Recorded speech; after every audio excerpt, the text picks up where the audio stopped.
성경 말씀 사도행전 7장 9절 말씀부터 16절 말씀까지 같이 봉독하도록 하십시다.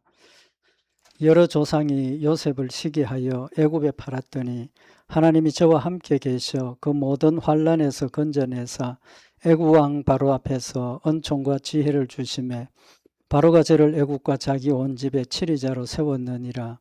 그때에 애굽과 가나안 온 땅에 흉년 들어 큰 환난이 있을세. 우리 조상들이 양식이 없는지라. 야곱이 애굽에 곡식이 있다는 말을 듣고 먼저 우리 조상들을 보내고 또 재차 보내매 요셉이 자기 형제들에게 알게 되고 또 요셉의 친족이 바로에게 드러나게 되니라. 요셉이 보내어 그 부친 야곱과 온 친족 75사람을 청하였더니 야곱이 애굽으로 내려가 자기와 우리 조상들이 거기서 죽고 세겜으로 옮기워 아브라함이 세겜 하몰의 자손에게서 은으로 값주고 산 무덤에 장사되니라. 아멘. 우리 지난주에 스데반이 공회에서 신문을 받는 그런 상황에서 자기 변론을 하지 않고 오히려 하나님께서 아브라함에게 주신 약속, 그 약속과 하나님께서 가나안 땅을 야곱의 후손들에게 주시겠다고 약속하시는 내용을 우리가 상고를 했습니다. 스데반은 자기의 변호가 아니고 신실하신 하나님, 또 하나님께서 주신 구속의 약속, 또 예수 그리스도를 통해서 그 약속이 이루어졌음을 이 기회를 통해서 밝히고 있는 겁니다. 그래서 지난 시간에 스데반이 아브라함이 고향을 떠나게 하시고 또 하란에서 거하게 하시다가 가나안 땅까지 데리고 가셔서 하나님께서 아브라함에게 하신 약속이 그 가나안 땅을 아브라함과 아브라함 후손들에게 주시겠다고 약속을 하시고 할례를 행하게 하셨습니다. 그 할례가 하나님이 약속하신 약속의 정표라는 사실까지 상고를 했습니다. 그래서 하나님께서 아브라함에게 약속을 하셨고 신실하신 하나님이심을 보여주셨고 약속을 통해서 믿게 하셨고 실제로 이제 그 약속하신 약속을 이행하는 과정을 지금 요셉을 통해서 설명을 하고 있는 겁니다. 오늘 여기 9절에 보면 여러 조상이 요셉을 시기하여 애굽에 팔았더니 그랬습니다. 우리 내용들 다 잘 아시는 내용이지만 간단하게 소개를 드리면 요셉의 형제가 12이죠. 12형제인데 특별히 이 요셉을 사랑하고 또 요셉이 아버지에게 잘했습니다. 잘했는데 그것 때문에 오히려 형제들이 요셉을 시기했다는 거죠. 오늘 여기 본문에 보면 9절에 여러 조상이 요셉을 시기했다라고 기록을 하고 있습니다. 이제도 말씀드린 것처럼 아버지가 요셉을 특별히 사랑을 했습니다. 그리고 옷도 채색 옷을 입히고 굉장히 그렇게 이뻐하고 편애를 했죠. 또 한 가지 아버지가 요셉을 특별히 사랑했던 이유가 뭐냐 하면 창세기 37장 2절에 보면 야곱의 약전이 이러하니라. 요셉이 17세 소년으로서 그 형제와 함께 양을 칠 때에 그 아비의 첫 비라와 실바의 아들들로 더불어 함께 하였더니 그가 그들의 과실을 아비에게 고하더라. 그러니까 요셉이 아버지에게 자기 형제들의 잘못을 고자질을 했다는 겁니다. 고자질하니까 아버지가 당연히 또 형제들을 꾸중을 했겠죠. 그러니까 형제들의 입장에서는 이 요셉이 괜히 자신들의 그 잘못을 아버지에게 고자질을 해서 꾸중듣게 하고 또 벌받게 하고 이러니까 당연히 싫어하겠죠. 당연히 싫어하고 근데 그 싫어했다는 게 아니고 시기했다 그랬습니다. 왜 시기했느냐 하면 아버지 입장에서는 또 마지막에 난 막내 아들이고 이러니까 특별히 사랑을 했고 또 아버지에게 형제들의 그런 잘못을 고자질도 하고 이제 이렇게 하니까 특별히 아버지가 요셉을 사랑한 거죠. 그래서 창세기 37장 4절에 보면 그 형들이 아비가 형제들보다 그를 사랑함을 보고 그를 미워하여 그에게 은사가 불평하였더라. 그 형들이 뭐 이제 야곱을 요셉을 좋아할 리가 없죠. 그러니까 행동도 그렇고 요셉을 자꾸 이렇게 멀리하고 괴롭히고 또 외톨이를 만드는 이제 그런 상황이었습니다. 그런데 결정적으로 형제들이 요셉을 미워하게 된 이유가 또 한 가지 있죠. 뭐가 있습니까? 요셉 꿈쟁이라 그러죠. 꿈을 꿉니다. 하나님께서 요셉에게 꿈을 통해서 하나님이 하실 일을 미리 가르쳐 주셨죠. 첫 번째 꿈이 뭡니까? 곡식단. 꿈에 이렇게 낫을 베고 추수를 하는데 아버지 단, 형제들 11단, 자기 단. 그 단이 이렇게 세워졌는데 자기 단에게 아버지와 형제들의 단이 절을 하더라는 겁니다. 그 꿈을 꾸고 그것도 가만히 있었으면 되는데 신기하니까 이야기를 했겠죠. 형제들에게 이야기를 하니까 형제들이 뭐라고 이야기를 합니까? 야, 우리가 내 제일 꼬마 막내 너한테 절한단 말이냐? 이제 이렇게 화가 난 거죠. 또 한 번 꿈을 더 꾸죠. 해와 달과 11별이 자기 별에게 절을 하더라. 그 꿈을 또 이야기를 한 겁니다. 그러니까 형제들이 화가 난 거죠. 안 그래도 미워하는데 화가 나 있는 그런 상태가 되었습니다. 그 형들이 이제 멀리 가서 양을 치고 있을 때 아버지가 요셉에게 너 가서 형님들 잘 있는지 보고 오느라 심부름을 보내죠. 그 심부름 오는 요셉을 보고 형들이 야, 잘 됐다. 이거 그냥 두면 안 된다. 그러면서 그들이 하는 이야기가 요셉을 죽이자. 그러면서 하는 이야기가 그 꿈이 어떻게 되는지 우리가 볼 거다. 요셉이 이야기했던 그 꿈 이루어지지 않도록 만들겠다는 거죠. 그래서 죽이려고 했는데 하나님께서 그들의 마음을 움직이고 또 막으셔서 요셉이 종으로 팔려가게 되죠. 종으로 팔려가게 됩니다. 그래서 오늘 여기 형들이 죽이려고 했던 내용은 기록이 없고 애굽에 팔았다라는 기록만 있습니다. 이제 설명을 줄인 거죠. 축약을 한 거죠. 어쨌든 중요한 것은 하나님께서 아브라함에게 너 후손들이 이 땅을 떠난다 그랬죠. 떠나서 400년 있다가 돌아온다 라고 말씀을 하셨는데 그 시작이 누구부터? 요셉 때부터 이제 시작이 되는 겁니다. 그래서 요셉이 애굽으로 팔려가죠. 종으로 팔려갑니다. 근데 팔려간 그 상황이면 인생에서 사람으로서 존재 가치로 보면 어떤 상황입니까? 가장 바닥인 상태죠. 종으로 팔려갔으니까 그보다 더 낮아지고 그보다 더 처참해질 상황은 없다는 거죠. 가장 밑바닥, 가장 어려운 상황에 처해 있는 요셉이었습니다. 인간적으로 생각을 하면 거기서 벗어날 수 없는 상황 아닙니까? 그럼에도 불구하고 9절 하반절에 뭐라고 그랬습니까? 하나님이 저와 함께 계셔. 종으로 팔려가서 종살이하는 그 순간에도 하나님께서 그와 함께 하셨다는 겁니다. 그래서 성경에 어떤 기록이 됩니까? 그가 종으로 팔려갔지만 하나님께서 그와 함께 하셨기 때문에 그가 주인의 집에서 종으로 일하고 있는 그동안 하나님이 그가 하는 모든 일을 형통케 하시고 잘 되게 하시니까 주인이 그를 사랑하게 되고 그에게 많은 책임을 맡기게 되고 이제는 종에서 자기 생활의 모든 것들을 관장하는 책임자까지 되도록 만들었다는 거죠. 그래서 창세기 39장 2절에 보면 여호와께서 요셉과 함께 하심으로 그가 형통한 자가 되어 그 주인 애굽 사람의 집에 있으니 그 주인이 여호와께서 그와 함께 하심을 보며 또 여호와께서 그의 범사에 형통케 하심을 보았더라. 하나님께서 요셉의 그 모든 일들을 하나님께서 함께 하시고 하나님께서 형통케 하심을 그 이방 사람도 깨달을 수 있도록 그렇게 표신하게 역사를 하셨다는 거죠. 우리가 다 아는 이야기지만 그래서 요셉이 그 집의 총책임자가 되어서 관리를 하고 하나님의 형통케 하심으로 잘 되었죠. 그런데 어떤 일이 벌어집니까? 그의 아내가 요셉을 유혹을 하죠. 유혹을 하는 그런 상황에서 요셉이 끝까지 믿음을 지키고 정죄를 지켰죠. 마지막에 붙잡을 때 옷을 벗어버리고 버려두고 쫓아나와 도망갔다는 겁니다. 그게 오히려 화근이 되어서 억울한 누명을 썼지 않습니까? 하나님께서 함께 하시고 형통케 하셨지만 또 사탄의 역사가 그를 위협했지만 믿음을 지키고 하나님의 거룩함을 지켰을 때 인간적으로는 더 위험하고 처참한 그런 억울한 누명을 쓰고 옥에 갇히게 된 거죠. 근데 하나님 어떻게 하셨습니까? 사탄은 그렇게 반대로 역사했지만 하나님께서 그의 신실함과 그의 믿음과 그의 열심을 보시고 오히려 옥에 갇혔을 때도 하나님이 함께 계셨다는 겁니다. 하나님이 함께 계시지 않았기 때문에 유혹을 받은 게 아니고 하나님이 함께 계셨고 열심히 하나님과 함께 신앙생활을 했기 때문에 유혹도 받고 오히려 억울함, 누명도 쓰게 되었다는 걸 우리가 알 수가 있는 거죠.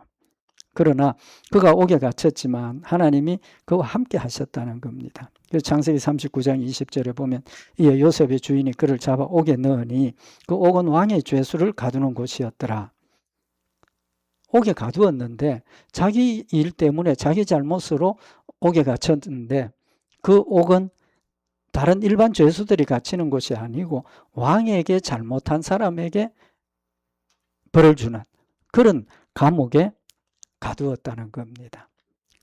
그래서 요셉이 옥에 갇혔으나 여호와께서 요셉과 함께 하시고 그에게 인자를 더하사 전옥에게 은혜를 받게 하시매.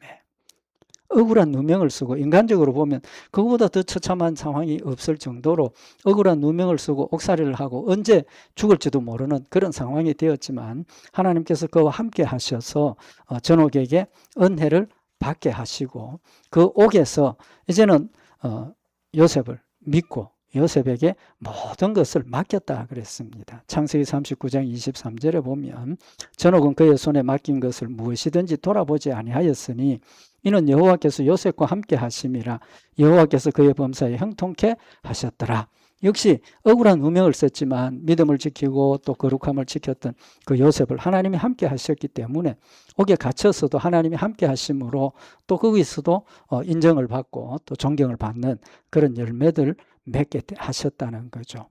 형제들의 시기와 질투로 버림을 받았고 가장 밑바닥까지 내려가는 종으로 갔지만 하나님이 그와 항상 함께 하시고 지키시고 형통케 하셔서 화를 복으로 바꿔주셨다는 겁니다. 화를 복으로 바꿔주셨다는 거죠. 그래서 여기 억울한 누명을 쓰고 옥에 갇혔지만 전화위복이죠. 하나님께서 범사에 항상 함께 하시고 형통케 하시는 그런 열매를 맺게 하셨다는 겁니다. 그리고 이제 10절에 보면 그 모든 환난에서 건져내사 애굽 왕 바로 앞에서 은총과 지혜를 주심에 바로가 저를 애굽과 자기 온 집의 치리자로 세웠느니라. 그걸 하나님께서 이렇게 세워서 애굽 왕의 총리가 되게 하시고 나라의 치리자로 세워주셨다는 겁니다. 그 과정 우리가 또 잘 아시지만 간단하게 설명을 드리면 말씀을 드리면 왕의 죄수들이 갇히는 곳에 갇혀 있었으니까 마침 왕의 술 맡은 관원과 또 떡 맡은 관원 두 사람이 들어왔다가 꿈을 꿨는데 그들의 꿈을 해몽을 해주고 그 꿈대로 한 사람은 죽고 한 사람은 살았어요. 그래서 왕을 섬기고 있었는데 요셉이 그 사람에게 당신 나가거든 나 억울한 사람이니까 이야기 좀 왕에게 좀 이야기해주고 나 좀 풀려나게 해주세요. 그 사람이 약속을 했는데 나가서 잊어버렸지 않습니까? 그리고 계속 옥에서 요셉은 지금 억울한 상황으로 이제나 저제나 기다리면서 있었죠. 그 소식이 없었어요. 근데 어떻게 됐습니까? 하나님께서 왕에게 꿈을 꾸게 하셨는데 그 왕이 무슨 꿈인지 내용을 모르고 걱정하고 번민하고 있을 때 그 옥에서 놓여낸 관원장이 그제서야 요셉의 꿈 이야기가 생각이 난 거죠. 그래서 왕에게 이야기를 하고 왕이 그를 불러내고 내가 이런 꿈을 꿨는데 이 꿈의 내용이 뭐냐? 그래서 요셉이 그것은 앞으로 이 나라에 큰 흉년이 올 거고 그 다음에 지나서 큰 풍년이 올 거고 풍년이 지나고 나면 또 흉년이 와서 먹고 살기 어려운 그런 상황이 될 겁니다. 그런 이제 꿈 해몽을 하고 난 뒤에 왕이 그를 인정을 하고 그를 나라의 치리자로 왕다움 가는 치리자로 세우게 되죠.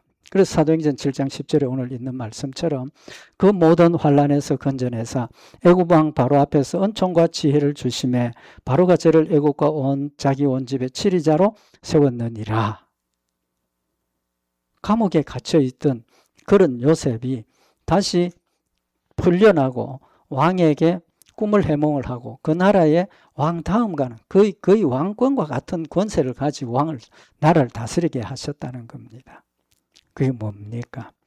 하나님께서 하시는 일은 그가 어려운 환난과 핍박 또 속상하는 그런 일을 당하게 하셨지만 하나님께서 그것들을 오히려 반대로 선한 일이 될 수 있도록 좋은 일이 될 수 있도록 하나님께서 역사하셨다는 거죠. 만약에 왕과 그렇게 가까워질 수 있는 기회가 다른 길 인간적으로 생각할 때 거의 없지 않습니까? 그가 옥에 갇혔기 때문에 또 같은 옥에 그 왕 섬기던 자들이 합계했고 그들의 꿈을 해몽을 했기 때문에 왕에게 갈 수 있었고 또 자신의 지위를 가질 수 있는 그런 기회가 되었다는 거죠. 그런 관점에서 보면 억울한 환난 당하고 옥살이를 하고 이 모든 일들도 하나님의 뜻을 이루시는 과정이었다는 것을 우리에게 보여주시고 또 하나님은 절대로 사탄의 공격과 사탄의 반대를 그냥 버려두시지 않고 오히려 그들의 공격을 이용을 해서 하나님의 뜻을 이루시는 그런 하나님이시라는 사실을 한 번 더 밝혀주시는 겁니다. 그래서 여기 10절에 그 모든 환난에서 건져내사 애굽 왕 바로 앞에서 은총과 지혜를 주심에 바로가 저를 애굽과 자기 온 집의 치리자로 세웠느니라. 왕이 요셉의 꿈 이야기를 듣고 인정을 했다는 거죠. 그래서 창세기 41장 39절에 보면 요셉에게 이르되 하나님이 이 모든 것을 네게 보이셨으니 너와 같이 명철하고 지혜 있는 자가 없다. 이 하나님을 모르는 이 왕도 요셉이 하나님께서 알게 하십니다. 나 하나님께서 알게 하신 걸 당신에게 전하겠습니다. 하나님의 역사입니다. 하나님을 앞세우고 믿음을 강조하고 전했을 때 왕의 마음이 열려지고 하나님을 인정하게 되고 그래서 하나님이 이 모든 것을 네게 보이셨다. 꿈 해몽하는 것을 하나님이 하셨다라고 믿음으로 고백하게 하시고 또 요셉이 그런 하나님의 지혜와 지식, 하나님의 은혜를 전하고 밝히는 그런 하나님의 일꾼임을 인정하고 나니까 이 요셉을 내 곁에 두어야 되겠다. 그래서 요셉을 나라의 치리자로 삼으시는 거죠. 그래서 오늘 여기 있는 말씀을 보면 애굽의 왕이 바로가 은총과 지혜를 주셨다. 은총과 지혜를 주셨다. 지식이 아닙니다. 지혜입니다. 지혜. 지식은 우리가 아는 그런 내용들을 이야기를 하지만 지혜는 그 아는 내용들을 잘 이렇게 사용을 하고 분별을 하고 판단하고 선한 길로 행동하게 하는 지혜죠. 그래서 하나님께서 우리에게 명령하신 것도 야고보서 1장 5절에 보면 너희 중에 누구든지 지혜가 부족하거든 모든 사람에게 후히 주시고 꾸짖지 아니하시는 하나님께 구하라 그리하면 주시리라. 하나님께서 우리에게 지식을 구하라 하시지 않았습니다. 지혜를 구하라고 하셨습니다. 지혜는 조그만한 것이라도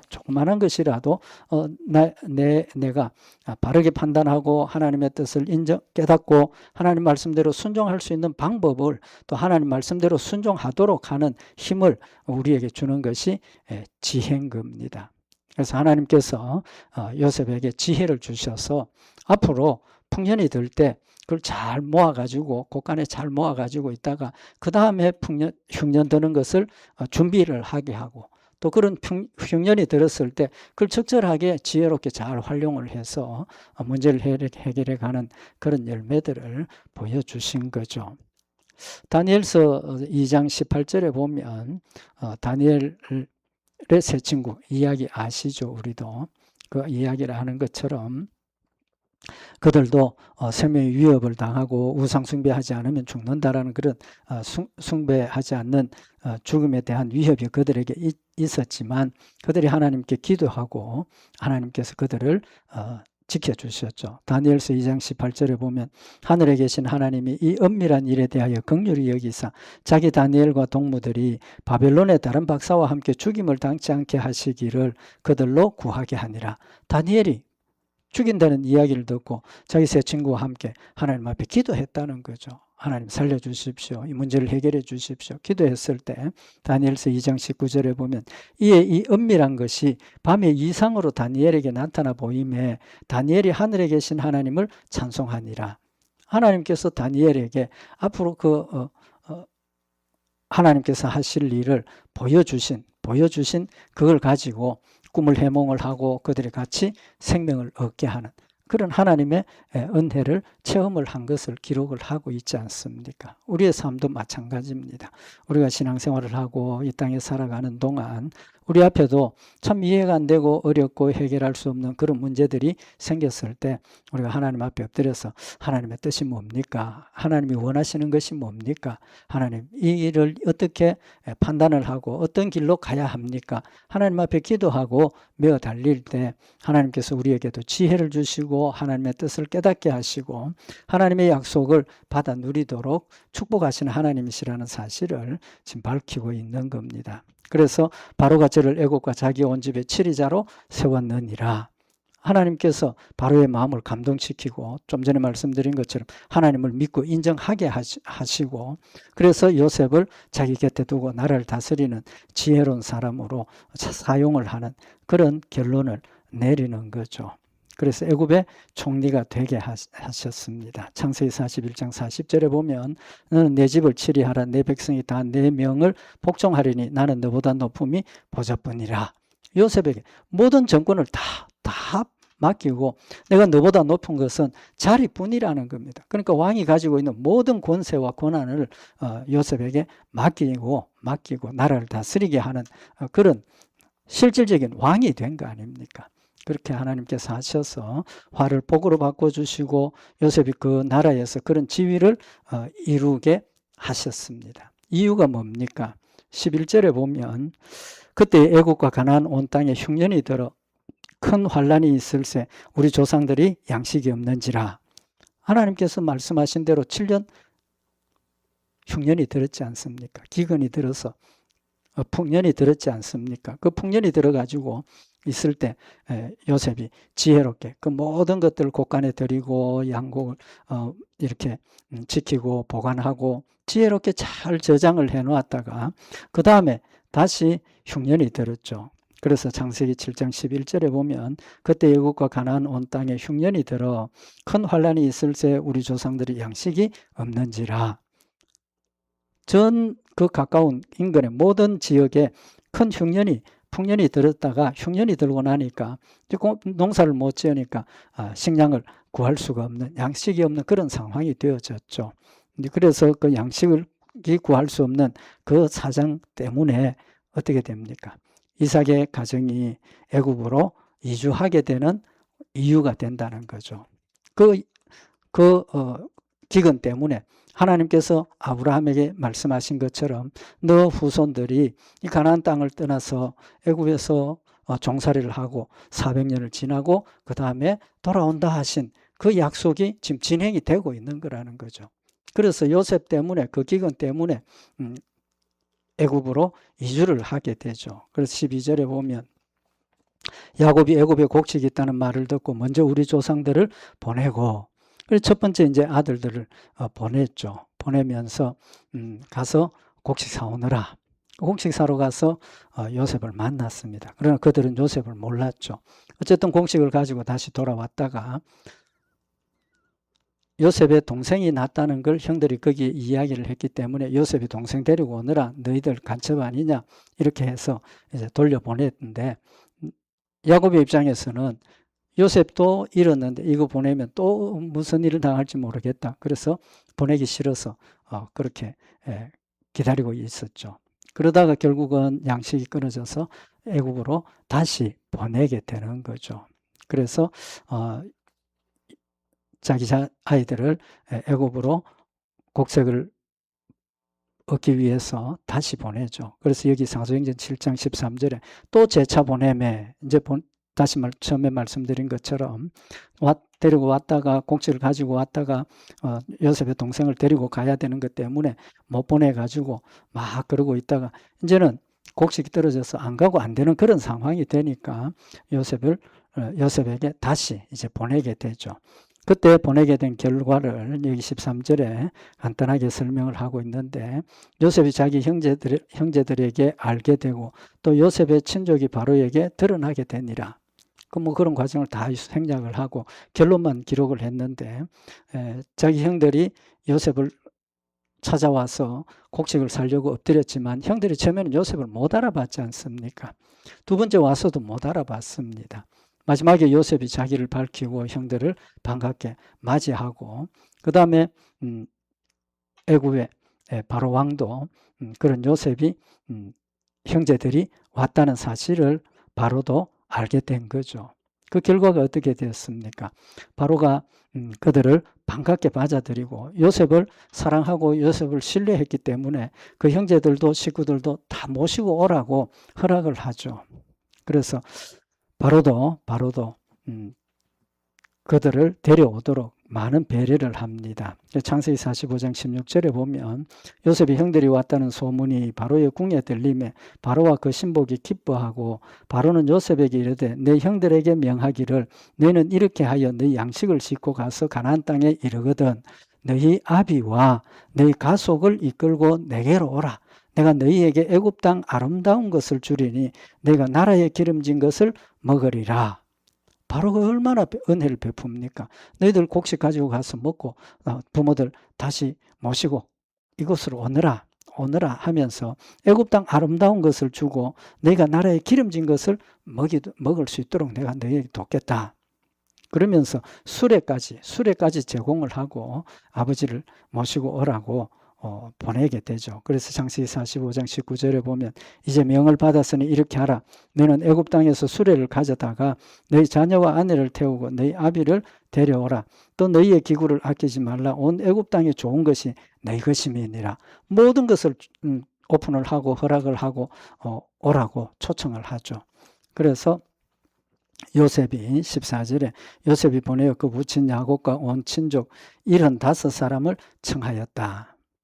그래서 요셉이 자기 모든 식구들, 부모를 위시해서 모든 형제들, 식구들 다 오라고 청했다는 사실을 기록을 하고 있습니다. 그래서 오늘 여기 75사람, 애굽으로 이주한 사람이 75명이라고 기록을 하고 있습니다. 그런데 성경 기록을 보면 다른 곳에서는 70명이라고 기록된 데도 있습니다. 그래서 창세기 46장 26절에 야곱과 함께 애굽에 이른 자는 야곱의 자부 외에 66명이니 이는 다 야곱의 몸에서 나온 자며 애굽에서 요셉에게 낳은 아들이 2명이니 야곱의 집사람으로 애굽에 이른 자의 도합이 70명이었더라. 그래서 실제로 애굽으로 온 사람은 66명이고 지금 요셉이 애굽에서 낳은 아이들까지 식구를 합쳐서 70명으로 기록이 되어져 있습니다. 뭐 그건 중요한 것이 아니고 그 다음에 이제 창세기 7장 15절에 야곱이 애굽으로 내려가 자기와 우리 조상들이 거기서 죽고 그래서 야곱이 이제 그것 때문에 이제 가나안 땅을 떠나서 애굽으로 내려가서 죽고 16절에 세겜으로 옮기워 아브라함이 세겜 하몰의 자손에게 은으로 값주고 산 무덤에 장사되니라.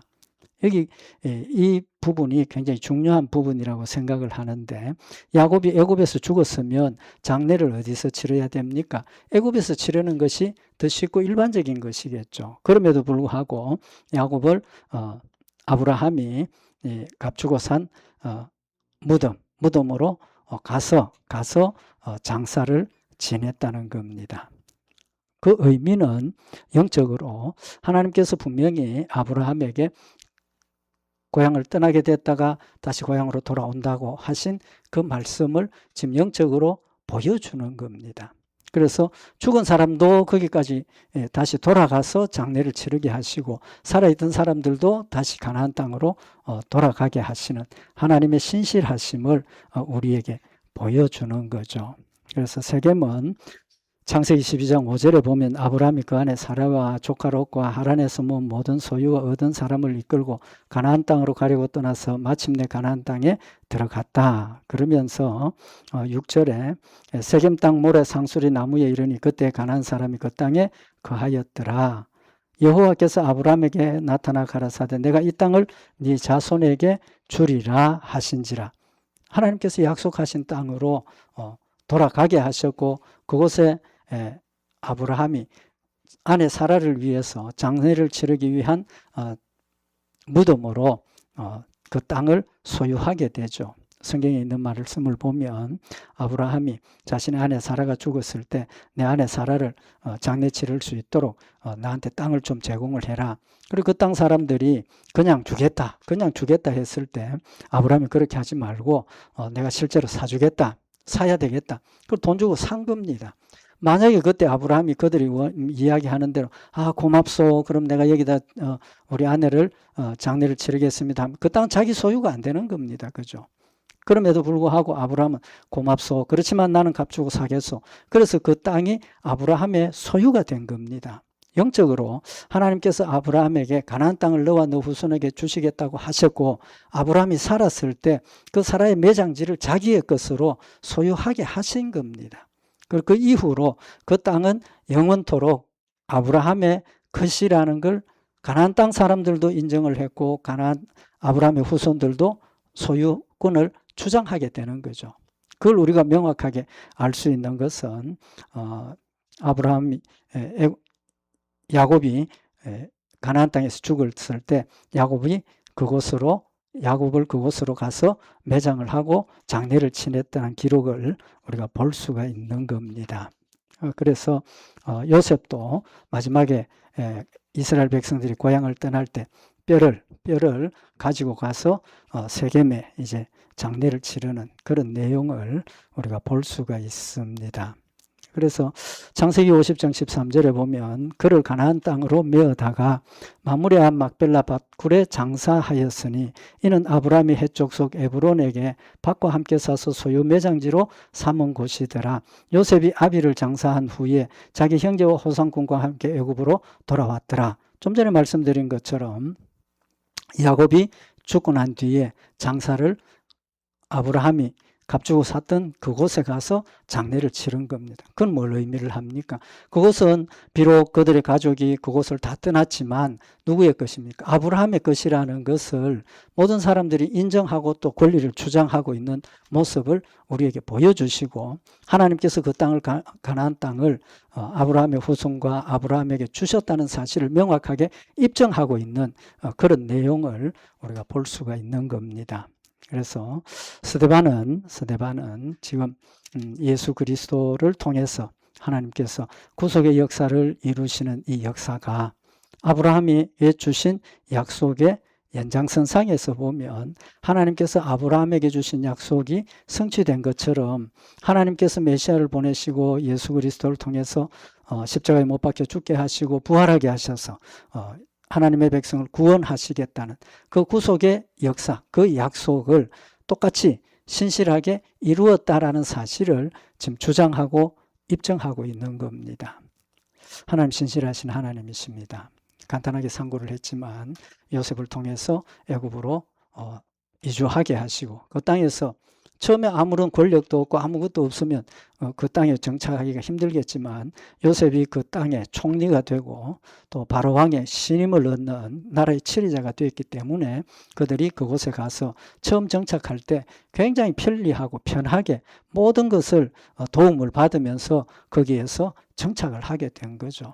그 정착에서 번성하고 그들이 잘 살아갈 때에 그들이 너무 번성하고 새가 커지니까 걱정을 한 거죠. 그러니까 요셉을 모르고 그런 후손들이 염려를 하게 되죠.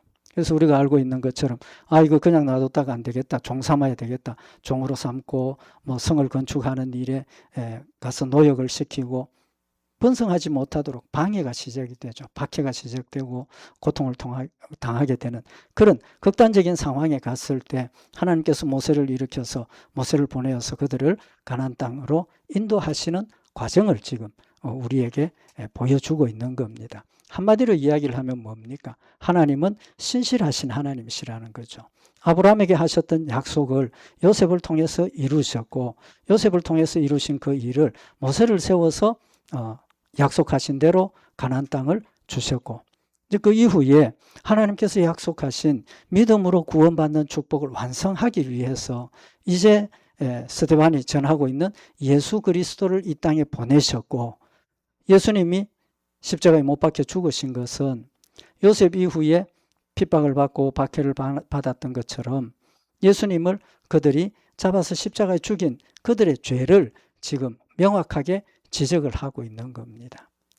그러나 그들이 예수 그리스도를 죽였기 때문에 오히려 그 일을 통해서 하나님께서는 하나님의 뜻을 이루시게 되고 완성하게 되셨고 예수님을 부활하게 하시고 하늘나라로 데려가시고 우리에게는 천국의 소망을 주셨고 할례의 약속을 주신 것처럼 우리에게는 세례의 약속을 주셔서 하나님의 백성이 되고 믿음으로 천국 가는 소망을 명확하게 우리에게 증명해 주시고 증거해 주신 겁니다. 그래서 스데반은 지금 아브라함을 통해서 하나님께서 주신 약속을 전하고 신실하신 하나님이셨기 때문에 아브라함에게 가나안 땅을 떠나게 되고 400년 후에 돌아온다고 하신 그 약속의 말씀을 요셉을 통해서 이루셨다는 것을 증명을 하고 이제 다음 시간에 말씀을 상고하겠지만 예수 그리스도를 때가 되어서 예수 그리스도를 이 땅에 보내셔서 약속하신 대로 십자가에 못 박혀 죽게 하시고 부활하게 하셨는데 바로 죽으신 그 예수 그리스도가 너희들이 십자가에 못 박아 죽인 예수님이라는 사실을 증거를 하면서 이 자리에서 다시 한번 하나님의 신실하심과 아브라함에게 주신 약속의 명확한 의미를 그들에게 전하면서 율법에 빠져 있고 또 선민의식에 빠져 있고 어떤 자기 행위에 대한 거기에 빠져 있는 유대인들에게 그게 아니고 하나님께서 우리를 사랑하시고 예수 그리스도를 믿음으로 구원받는다는 사실을 두려움 없이 지금 증명을 하고 증거하는 내용인 겁니다. 우리 오늘 이 말씀 다시 한번 기억을 하면서 하나님은 신실하신 하나님이십니다. 절대로 약속 한번 하신 것 변치 않고 전능하신 하나님이십니다. 약속하신 것 반드시 이룰 수 있는 능력이 있는 하나님이십니다. 사랑의 하나님이십니다. 아브라함이 하나님 말씀대로 열심히 믿고 순종하고 따르지 못했지만 의심하고 의심했지만 끝까지 그에게 믿음을 가질 수 있도록 또 보여주시고 또 보여주시고 마지막에는 할례를 행하라 하시면서 자신의 약속을 명확하게 지키심을 믿게 하셔서 하나님 데려가셨고 지금도 마찬가지로 하나님께서 여러분과 저를 하나님을 믿게 하시고 예수님 믿게 하셨기 때문에 우리의 모습이 연약하고 넘어지고 의심하고 원망하고 불평하고 때로는 죄악에 넘어지지만 절대로 우리를 버리지 아니하시는 신실하시고 사랑의 하나님이시라는 것 다시 한번 마음에 새겨서 우리 하나님의 사랑과 은혜를 기쁨과 감사함으로 받고 또 하나님이 주신 지혜를 통해서 하나님의 뜻을 분별하고 하나님이 날 사랑하심을 늘 마음에 새겨서 힘을 다해서 주를 섬기고 주의 뜻을 이루어서 하나님 앞에 잘했다 칭찬받는 복된 교회와 성도들 되시기를 바랍니다. 기도드리십시다. 사랑의 하나님 아버지 저희들을 사랑하셔서 하나님의 자녀가 되게 하시고 연약하고 어리석고 때로는 원망하고 불평하고 대적하는 저희들이지만 버리지 아니하시고 끝까지 저희들과 함께 하시며 이끌어 가신 하나님이심을 다시 한번 이 시간 마음에 새기게 하시고 하나님의 사랑과 은혜를 믿고 어떤 경우에라도 원망하거나 불평하거나 의심하거나 두려워하지 않고 하나님 주신 말씀 믿고 의지하며 하나님 주신 약속 부여잡고 곁을 향해서 열심히 달려가는 복된 열매 되게 하시옵소서. 우리 주 예수 그리스도의 이름으로 기도드리옵나이다. 아멘.